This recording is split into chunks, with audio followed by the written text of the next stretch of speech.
반갑습니다. 사탐과탐 시간입니다. 사초라고 아시나요? 우리나라의 국보이자 유네스코 세계기록유산으로 등재된 조선왕조실록이 바로 사초를 기초로 만들어진 것입니다.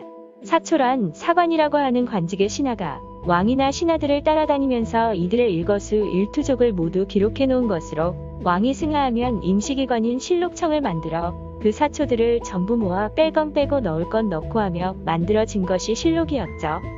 그래서 당시 사관들은 엄정한 역사의식과 강한 책임감, 그리고 공정성을 첫째로 치는 당대 엘리트들이 사관에 임명이 되었습니다. 그리고 사초는 왕들이 절대 볼 수 없었는데요. 왕이 사초를 보게 되면 사관들이 왕의 눈치를 보면서 있는 사실 그대로를 적지 못하니 공정성이 무너지고 정확한 사실에 기초한 역사가 쓰여지지 않게 되기 때문이었죠. 하지만 이 사초를 본 조선의 왕이 있는데 그 왕은 바로 연산군이었습니다.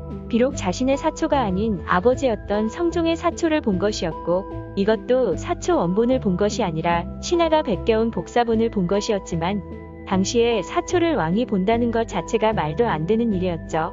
사초 열람을 시도하는 것 자체가 나는 연산군과 같은 폭군이다 라고 선언하는 것으로 인식했기 때문에 연산군 이후의 왕들은 사초를 열람하는 일은 없었다고 합니다.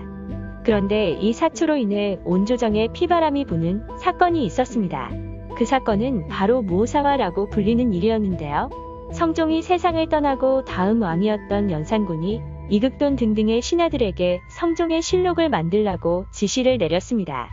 그래서 사관들이 기록한 사초들을 모았고 검토를 하는 과정에서 성종실록 편찬의 총지휘자였던 이극돈이 김일손이라는 사관의 사초를 보게 되었는데 이 김일손의 사초는 정말 말도 안 되고 얼토당토한 내용이 엄청 많았던 것입니다. 사관들이 사초를 쓸 때 그들도 사람인지라 사관은 논한다 라는 말로 시작하는 문장에서는 자신이 따라다닌 인물이나 사건에 대해 사관의 주관적이고 개인적인 생각을 적어놓긴 했는데 김일손은 공정하고 정확한 사실만을 기록해야 하는 사초에 근거도 없는 내용을 자기 마음대로 뇌피셜만으로 적거나 지인이 알려준 소문에 불과한 내용을 적기도 했고 더 심각한 것은 개인적인 일기장 같은 것에 적어도 문제가 될 만한 내용들을 사초에 엄청 적어 놓았던 것입니다. 성종실록을 집필할 때 실록청에 있던 윤호소는 김일손의 사초는 날짜를 적어놓지 않아서 언제 이 내용을 넣어야 하는지 모르겠다 라고 할 정도로 개판이었죠. 그가 쓴 사초 내용에는 세조가 죽은 아들의 후궁과 간통을 했고 다른 후궁도 찝적댔다. 세조가 자신의 형수인 현덕왕후의 관을 파헤쳐 꺼내 바닷가에 버렸다. 노상군의 시체를 숲속에 버렸는데 한 달이 지나도 시체를 수습하는 사람이 없으니 까마귀와 솔개가 날아와서 쪼았다. 어느 날 한 동자가 밤에 조용히 와서 시신을 가지고 갔는데 그 뒤로 물에 버렸는지 불에 태웠는지 알 수 없다. 황보인과 김종서가 사절했다.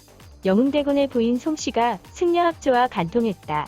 등이 기록되어 있었고 이외에도 사육신이었던 이계, 박백년 등의 행적을 긍정적인 입장에서 기록해 놓기도 했으며 수많은 근거 없는 소문이나 사실이라 하더라도 세조의 왕위 찬탈을 부정적으로 보거나 왕족을 능멸하고 비판적인 사초를 써놓았던 것이죠.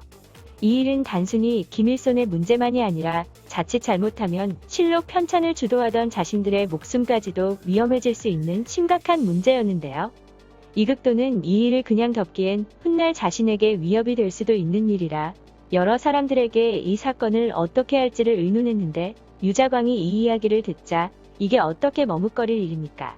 우리는 세조대왕께 큰 은혜를 입은 몸으로써 이를 두고 볼 수 없는 일입니다. 라고 했고 김일손의 사초 내용을 연산군에게 알렸습니다.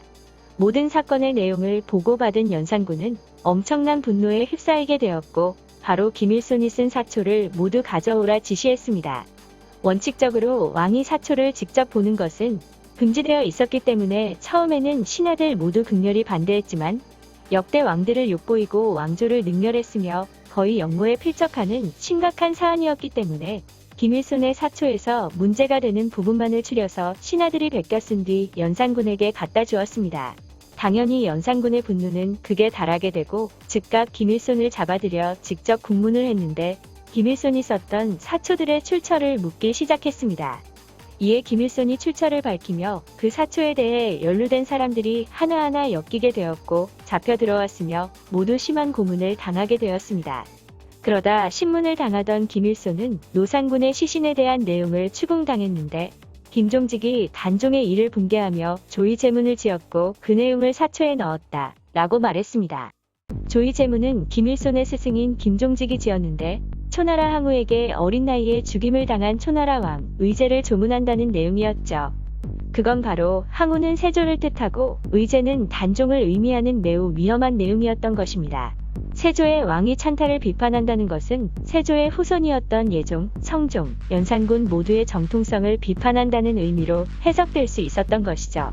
아무튼 김일손의 증언을 계기로 유자광은 조의제문을 해석하기 시작했고 조의제문은 계유정난을 비난하는 글이다 라고 해석하고 연산군에게 보고했습니다. 이 일로 김종직의 제자들이 영모제로 엮이게 되어 모두 잡혀들어오기 시작하면서 무오사화는 절정에 이르게 됩니다. 김종직의 제자들 명단 또한 김일손이 사초에다가 상세하게 적어놔서 굉장히 빠른 속도로 잡혀들어오게 되었죠.